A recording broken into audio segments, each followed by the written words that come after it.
Mr. President, Mr. Chairman, yung pong 1 million na ipagkakalob po ninyo will go a long way. And we are very thankful because marami pong mga officers po natin, mga kapulisan po natin na natanggal na po. 100, as a matter of fact, to be exact with that, Mr. Chairman, 195 officers na po itong na-dismiss. Nasira po ang kanilang buhay, nawalan po sila ng trabaho, they were humiliated, their dignity was lost. And Mr. Chairman, Mr. President, that 1 million will go a long way. I will hand to you the 1 million. Point of order, Mr. Chairman. Before this. Point of order, Mr. Chairman.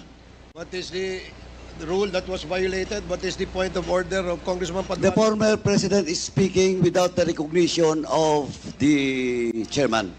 And please, Mr. President, former president, you know the rules. It was read by Chairman Acop. And being a former congressman, you know the internal rules. Let the members of this committee finish the question before answering. That's my first point of order, Mr. Chairman. And I hope the former president understand Nakalimutan the rules. ko na yun. Yung rules na yun. Oh, now, I now want you.